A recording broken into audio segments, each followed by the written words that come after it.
आदरणीय सम्पूर्ण साथीहरुमा नमस्कार। म प्रशिक्षक उमाशंकर सर। अध्यापन अनुमति पत्र तथा शिक्षक सेवा आयोग तयारी गरिराख्नु भएको सम्पूर्ण साथीहरुको लागि यानी जुन म टपिक ल्याएको छु यो टपिक चाहिँ एकदमै महत्त्वपूर्ण टपिक रहेको छ, जुन कि आजको चाहिँ हामी यो भिडियो चाहिँ सेकेन्ड पार्ट छ है। जुन कि वार्षिक कार्यतालिकाको जुन पहिलो के छ वार्षिक कार्यतालिकाको बारेमा, त्यसको निर्माण कसरी गर्ने, त्यसको डिफाइनहरु, यसको बारेमा चाहिँ म पार्ट चाहिँ फर्स्टै वन चाहिँ पार्टमा चाहिँ त्यसलाई म बनाएको छु र त्यसको चाहिँ महत्त्वहरु तपाईको चाहिँ निर्माण गर्दाखेरि हामीले ध्यान दिनुपर्ने कुराहरु के हुन सक्छ भने वार्षिक कार्यतालिका अन्तर्गत त्यो चाहिँ सेकेन्ड पार्टमा म आज लिएर आएको छु। प्लिज साथीहरु तपाईहरु एकचोटी हेर्न नबिर्सनु होला, किनकि यो पनि तपाईको एकदमै इम्पोर्टेन्ट टपिक रहेको छ। जुन कि वार्षिक कार्यतालिका हिजो नै पहिले यसको म डिफाइन पनि गरेको थिएँ। यानी वार्षिक कार्यतालिका भन्ने बित्तिकै यानी एक शैक्षिक सत्र भित्रमा जुन नेपाल सरकारको स्वीकृत विधाहरूलाई हटाएर बाँकी जुन दिन हुन्छ त्यो दिन कहिले भर्ना गराउने, कहिले कक्षा सञ्चालन गर्ने, कहिले अतिरिक्त क्रियाकलाप गराउने, कहिले परीक्षा सञ्चालन गराउने, कहिले नतिजा प्रकाशन गराउने, कहिले विभिन्न किसिमको बैठकहरु गराउने, यानी सम्पूर्ण गतिविधिहरु चाहिँ यसमा समेटेर जुन निर्माण विस्तृत रूपमा एउटा जुन योजनाहरु जुन बनाउने गर्छौं भने त्यो वार्षिक कार्यतालिका थियो है। त्यस्तै अब चाहिँ आज हामी पढ्छौं वार्षिक कार्यतालिकाको महत्त्वहरु। अब वार्षिक कार्यतालिका बनाइसकेपछि त्यसबाट फाइदाहरु के हुन सक्छ, महत्त्व के हुन सक्छ। यसरी विद्यालयमा सञ्चालन हुने कार्यक्रमलाई निश्चित हुन्छ, त्यो चाहिँ फिक्स हुन्छ। यो महिनामा यो कार्यक्रम गर्नु छ, यो महिनामा यो गर्ने हो भने त्यो पनि एउटा फाइदाको रूपमा हुन्छ। त्यस्तै प्रअलाई जुन कि विद्यालयको कार्यक्रमको अनुगमन र मूल्याङ्कन गर्न पनि सजिलो पनि हुन सक्छ, यो महत्त्वमा हुन्छ तपाईको चाहिँ। त्यस्तै गरेर शिक्षकहरुको लागि जुन कि वार्षिक कार्ययोजना बनाउँदा दिग्दर्शन या मार्गदर्शन पनि दिन सकिन्छ। जुन कि यो वार्षिक कार्यतालिकाको आधारमा तपाईको वार्षिक कार्ययोजना चाहिँ अथवा वार्षिक पाठ्ययोजना चाहिँ त्यो निर्माण गर्न उहाँलाई सजिलो पर्छ। जुन कि यसो तपाईको चाहिँ फाइदाहरु छ। जसरी कक्षा शिक्षणलाई प्रभावकारी बनाउनका लागि प्रमुख एउटा साधनको रूपमा तपाईको एउटा वार्षिक कार्यतालिका पनि रहेको छ। यो सबै जति छ भने यो तपाईको वार्षिक कार्यतालिकाको महत्त्वमा चाहिँ त्यो पर्ने गर्छ है। जुन कि म यसलाई लाइन बाइ लाइन नोट गराउँछु, किनकि हाम्रो अब्जेक्टिभ क्वेशनको लागि पनि तपाईको महत्त्वबाट कहिले यसलाई बनाउँदाखेरि के कुरामा ध्यान दिनुपर्ने हुन्छ भने अब्जेक्टिभ अन्तर्गत पनि चाहिँ त्यो क्वेशन चाहिँ बढी चाहिँ सोध्ने चाहिँ यसको बढी सम्भावना हुन्छ साथीहरु है। ल त्यसो भए म यसको महत्त्वतर्फ म गइरहेछु। अब यसलाई जुन कि वार्षिक कार्यतालिकाले जुन प्रले निर्माण गर्छ त्यसको स्वीकृति तपाईको चाहिँ विद्यालय व्यवस्थापन समितिले गर्छ भने म पार्ट चाहिँ फर्स्टमा म यसको बारेमा तपाईहरुलाई जानकारी गराएको थिएँ है। त्यस्तै तपाई यसको चाहिँ नेपालमा सञ्चालन हुने कार्यक्रमलाई यसको के हुन्छ, यानी के छ विद्यालयमा हामी यहाँ लेख्छौं 1 नम्बरमा यसको विद्यालयमा सञ्चालन हुने कार्यक्रमलाई निश्चित गर्छ, यानी फिक्स चाहिँ यसको के हुन्छ टाइम तोकिदिन्छ, निश्चित हुन्छ गर्छ, यानी निश्चित यसको के हुन्छ। ल त्यस्तै तपाईको चाहिँ यसले के भन्छ शिक्षकलाई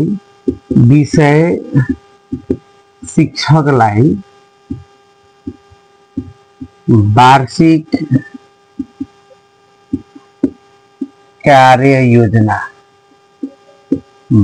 कार्ययोजना बनाउन सजिलो हुन्छ, किनकि विषय शिक्षकलाई टिचरलाई चाहिँ वार्षिक कार्य पनि बनाउन सजिलो हुन्छ। र यसको महत्त्वहरुमा तपाईको प्रलाई विद्यालयको कार्यक्रमको अनुगमन र मूल्याङ्कन गर्न पनि सजिलो हुन्छ है। प्रलाई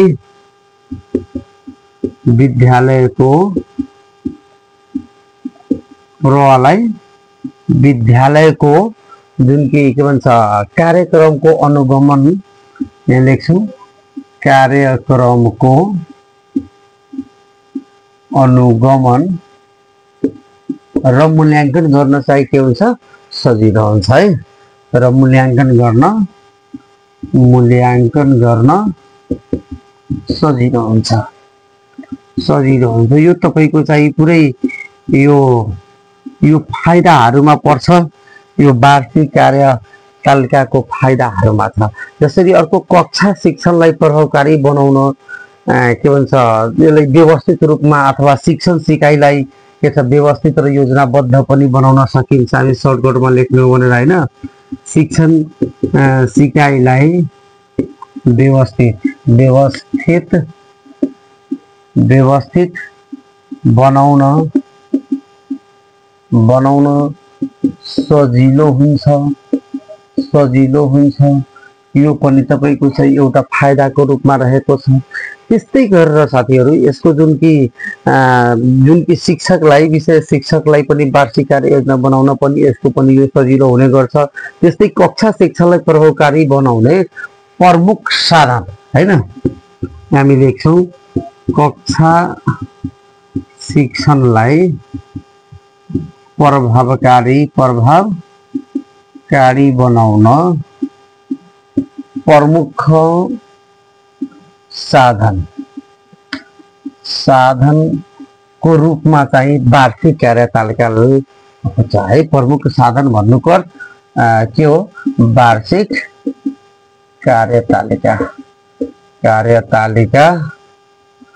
हो, वार्षिक कार्यतालिका हो। यसरी चाहिँ यो सबै तपाईको चाहिँ महत्त्वहरु भयो है। अब जुन कि यो वार्षिक कार्यतालिका प्रले निर्माण गर्छ भने जुन कि हामीले सबैजनालाई थाहा छ है साथीहरु। ल अब चाहिँ वार्षिक कार्यतालिका के भन्छ बनाउँदा जुन कि निम्न कुराहरुमा ध्यान दिनु जरुरी छ। अब वार्षिक कार्यतालिका बनाउँदा कुन कुरामा ध्यान दिनुपर्ने कुराहरु है हामी यहाँ लेख्न सक्छौं। वार्षिक कार्यतालिका बनाउँदा ध्यान दिनुपर्ने कुराहरु अथवा पक्षहरु। ल यहाँ हेर्दै जानु होला साथीहरु। अब वार्षिक कार्यतालिका बनाउँदाखेरि सबभन्दा पहिला त हाम्रो जुन नेपाल सरकारले दिएको जुन विधाहरु स्वीकृत गरेको जुन विधाहरु छ त्यो विधालाई चाहिँ त्यो मध्यनजर चाहिँ त्यसलाई राख्न एकदमै जरुरी छ है। अनि त्यसपछि जुन शिक्षाको के भन्छ राष्ट्रिय उद्देश्य कस्तो छ भने त्यो ख्याल गरी योजना बनाउनु पर्ने हुन्छ है। जुन कि हामी यहाँ लेख्छौं शिक्षाको राष्ट्रिय उद्देश्य कस्तो छ भने त्यसलाई चाहिँ के गर्नुपर्छ, ख्याल गरी योजना बनाउनु पर्छ है। त्यसलाई ख्याल गरी योजना बनाउनु पर्छ,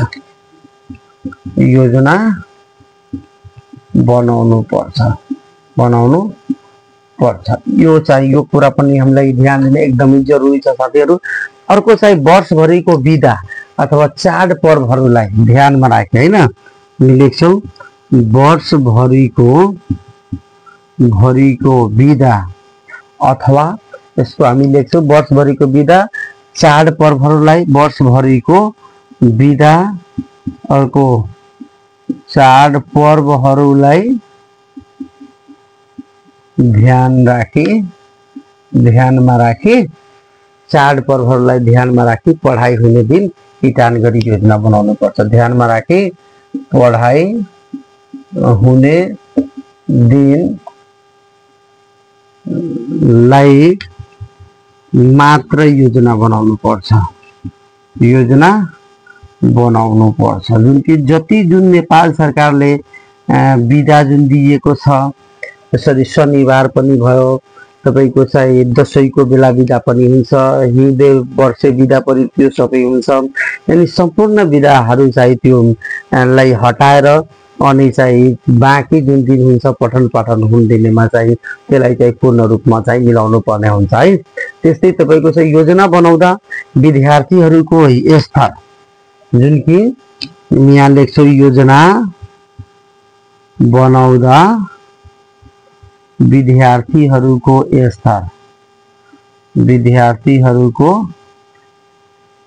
स्तर क्षमता अनि यो सम्पूर्ण कुरामा हामीले ध्यान दिनुपर्ने हुन्छ है र चाकलाई ध्यानमा राखी बनाउनु पर्छ है र चाकलाई ध्यानमा राखी म माथि लेख्छु साथीहरु है चाक राखी ध्यानमा राखी ध्यानमा राखी बनाउनु पर्छ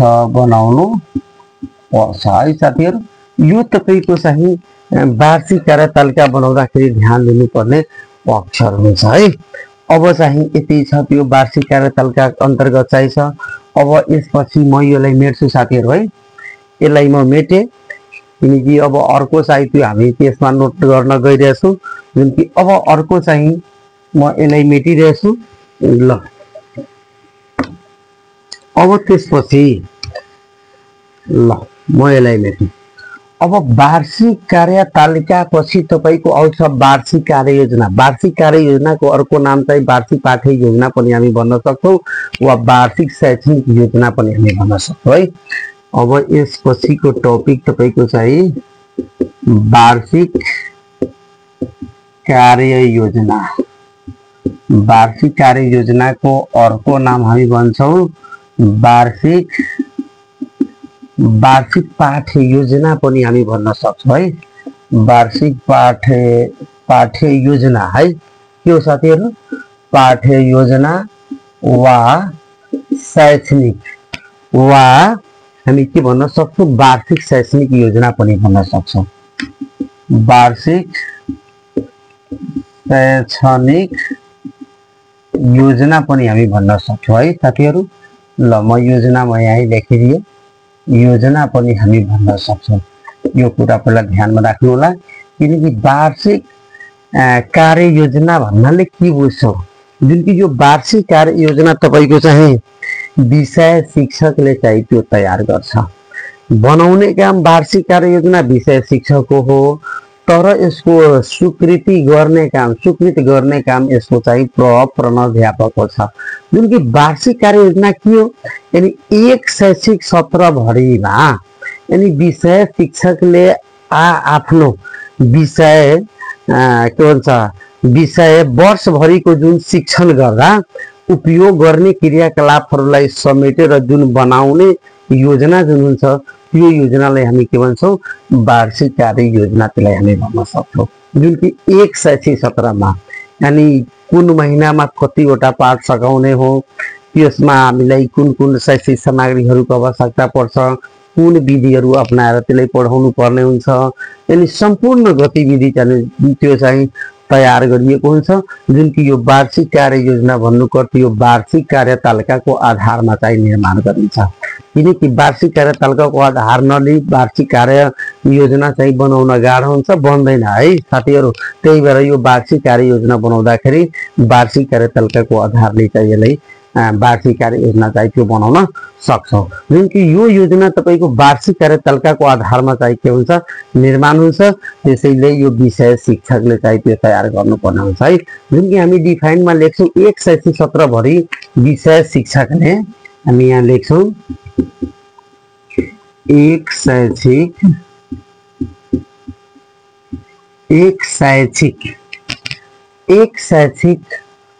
सत्र भरि विषय शिक्षकले आफ्नो विषयको है आफ्नो विषय वर्षभरि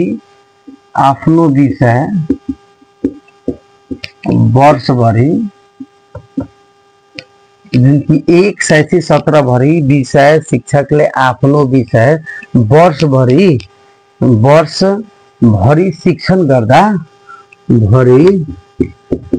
शिक्षण गर्दा वर्षभरि जुन शिक्षण गरिरहेछ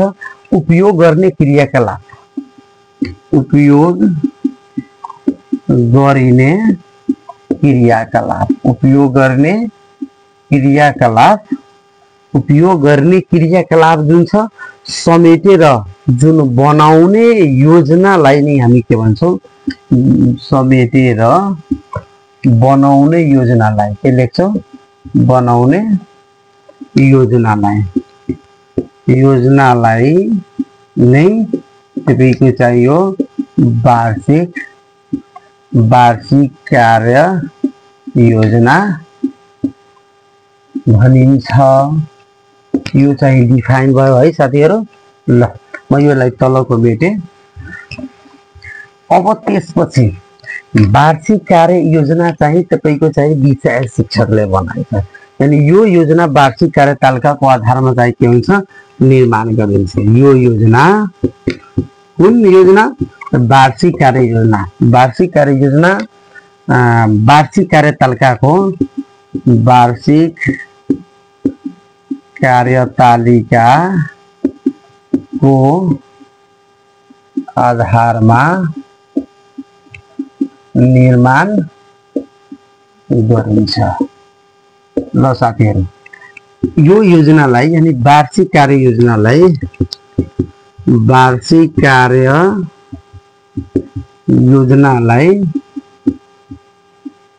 विषय शिक्षकले निर्माण गरिन्छ है साथीहरु। यो कुरा ध्यानमा राख्नु होला। यो विषय शिक्षकले चाहिँ के गर्छ निर्माण गर्छ है। त्यस्तै यसको स्वीकृति कसले गर्छ त यानी हामी यहाँनिर यसरी लेख्यौं वार्षिक कार्यतालिका वार्षिक कार्य योजनाको स्वीकृति यसको तपाईको चाहिँ प्रले गर्छ है। बनाउने काम विषय शिक्षकको हो र स्वीकृत गर्ने काम कसको छ प्रको चाहिँ छ है। यो चाहिँ बुझ्न एकदमै हामीले ध्यान दिनु पर्ने हुन्छ है। अब त्यसपछि वार्षिक शैक्षणिक योजना तयार गर्दाखेरि ध्यान दिनुपर्ने कुराहरू पनि के हुन सक्छ र अर्को यो वार्षिक कार्य योजनाको महत्त्वहरू पनि के छ भनेर त्यो चाहिँ हामीले बुझ्न एकदमै जरुरी छ साथीहरु है। ल म यसलाई मेटे। त्यसपछि अब यसपछि म यसलाई मेटे साथीहरु। अब चाहिँ तपाईको चाहिँ के भन्छ वार्षिक शैक्षणिक योजना तयार गर्दा ध्यान दिनुपर्ने पक्षहरू के छ भने त्यो पहिला हामीले बुझ्न जरुरी छ। म यसलाई मेटे साथीहरु है। ल अर्को टपिक चाहिँ यसै अन्तर्गत जुन दिएको छ टपिक तपाईको दिएको छ वार्षिक शैक्षणिक योजना तयार गर्दाखेरि है। यहाँ छ वार्षिक शैक्षणिक योजना तयार गर्दा जुन कि तपाईको हाम्रो क्वेशन पनि यसमा झुक्याउन सकिन्छ वार्षिक कार्य योजना कसले तयार गर्छ अप्सन पनि दिन्छ र विषय शिक्षक हैन विद्यालय व्यवस्थापन समितिको अध्यक्ष अथवा माथिको सबै यस्तो पनि तपाईको चाहिँ झुक्याउन सकिन्छ साथीहरु है। त्यही भएर यो क्वेशनलाई बुझ्न एकदमै जरुरी छ। यसको स्वीकृत गर्ने काम तपाईको प्रको छ र निर्माण गर्ने काम विषय शिक्षक हो है। र यो वार्षिक कार्य योजनाको आधारमा तपाईको एकाइ योजना बनाइन्छ। त्यसपछि एकाइ योजनाको आधारमा दैनिक पाठ्य योजना बनाइन्छ। यो चाहिँ यस्तो चाहिरहेको छ है। त्यसपछि यो गर्दा ध्यान दिनुपर्ने पक्षहरू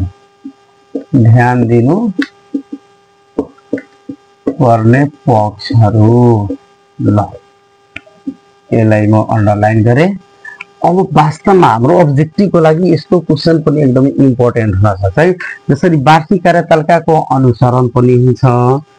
यानी हामी लेख्छौं यहाँनिर वार्षिक कार्यतालिकाको अनुसरण। त्यसपछि यो वार्षिक कार्यतालिकाको अनुसरण भयो र विद्यार्थीको क्षमता तथा आफ्नो सक्षमतामा आधारित हुन्छ। विद्यार्थीको क्षमता तथा आफ्नो सक्षमता है। आफ्नो सक्षमता यो सबै तपाईको यो कुरा योजना जुन शैक्षणिक योजना तयार गर्दाखेरि ध्यान दिनुपर्ने कुराहरू रहेको छ साथीहरु है। त्यस्तै गरेर तपाईको के भन्छ पाठ्यक्रमको उद्देश्य र सिकाइ उपलब्धि पनि हुनुपर्ने हो है। पाठ्यक्रमको कार्यक्रमको उद्देश्य तथा सिकाइ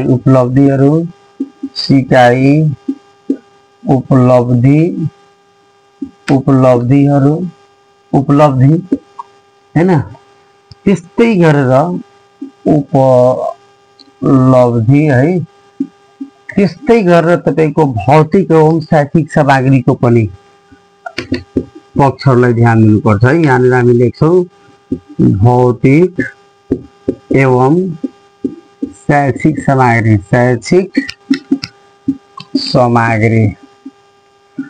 सामग्रीहरूलाई पनि ध्यान दिनुपर्छ। यो तपाईको के भन्छ यसो वार्षिक शैक्षणिक योजनाको के छ तयार गर्ने पक्षहरू। वार्षिक शैक्षणिक योजना भन्नाले तपाईको त्यही चाहिँ वार्षिक कार्य योजनाको रूपमा है। यो वार्षिक शैक्षणिक योजना भन्नुस् अथवा वार्षिक के भन्छ वार्षिक कार्य योजना भन्नुस्, कुरा चाहिँ एउटै रहेको छ साथीहरु है। अब त्यसपछि वार्षिक कार्य योजनाको महत्व हो। अब यसबाट फाइदा के हुन सक्छ साथीहरु, यो चाहिँ हामीले बुझ्न एकदमै जरुरी छ। जसरी यसबाट फाइदामा यसबाट एकाइ योजना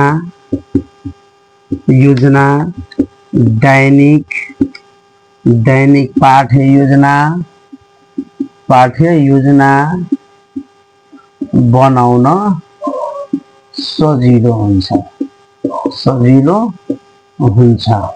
यसले चाहिँ समयमै तपाईको पाठ्य वस्तुहरू सकाउन पनि सजिलो हुन्छ। हामी यहाँ यसमा लेख्छौँ फेरि समयमा पाठ्य वस्तु शिक्षण गर्न सकिन्छ। अर्को चाहिँ यसमा अर्कोमा जसरी शिक्षण सिकाइ क्रियाकलापहरूलाई उद्देश्यमूलक हैन, हामी यहाँ लेख्छौँ शिक्षण सिकाइ क्रियाकलापहरूलाई उद्देश्यमूलक के हो? उद्देश्यमूलक व्यवस्थित र प्रभावकारी बनाउनको लागि उद्देश्यमूलक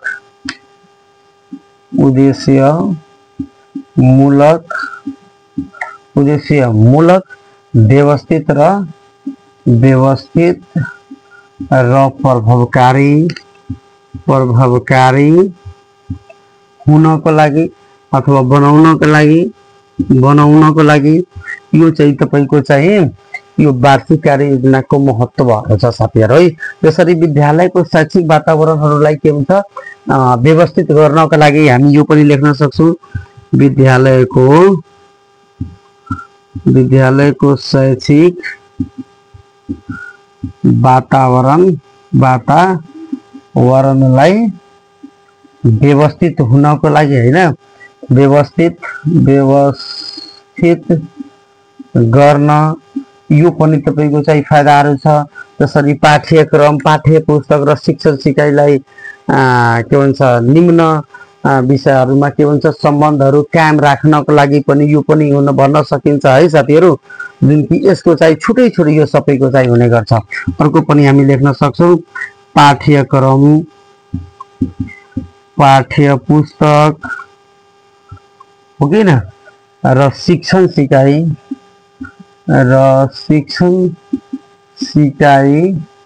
बीच तीनटै बीच करिकुलम बुक र शिक्षण टिचिङ यो तीनटै यानी पाठ्यक्रम पाठ्य पुस्तक र शिक्षण सिकाइ बीच सम्बन्ध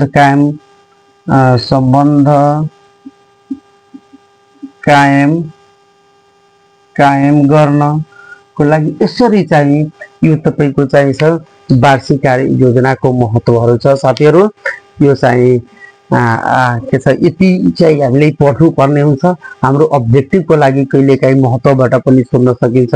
कहिलेकाहीँ यसलाई वार्षिक कार्यतालिका बनाउँदाखेरि वार्षिक कार्य योजना बनाउँदाखेरि ध्यान दिनुपर्ने पक्षहरू के हुन सक्छ भने यस्तो यस्तो तपाईँको क्वेसन, यस्तो स्वीकृति कसले गर्छ, देशलाई निर्माण कसले गर्छ, देशमा के कुरामा ध्यान दिनुपर्छ, देशको महत्त्वहरू के छ भनेर त्यस्तो त्यस्तो कुराहरू चाहिँ त्यसमा ध्यान दिनुपर्ने हुन्छ साथीहरू है। त्यही भएर यो टपिक चाहिँ तपाईँको एकदमै राम्रो इम्पोर्टेन्ट टपिक रहेको छ। यो चाहिँ सेकेन्ड पार्ट हो है साथीहरू, जुन कि शैक्षिक योजनाको। र त्यो चाहिँ यसलाई तपाईँहरू पनि यसलाई एकचोटि हेर्न नबिर्स्नुहोला, किनकि यसको सेकेन्ड पार्ट पनि एकदमै अझै इम्पोर्टेन्ट रहेको छ साथीहरू। ल यदि राम्रो लाग्यो भने तपाईँहरू प्लिज एउटा सब्सक्राइब गर्न नबिर्स्नुहोला र एउटा लाइक र कमेन्ट पनि गर्न नबिर्स्नुहोला साथीहरू। म फेरि यस्तै चाहिँ अर्को यसको पार्ट चाहिँ म अनिवार्य रूपमा लिएर आउने नै छु। म भिडियो चाहिँ अपलोड गर्छु अवश्य है।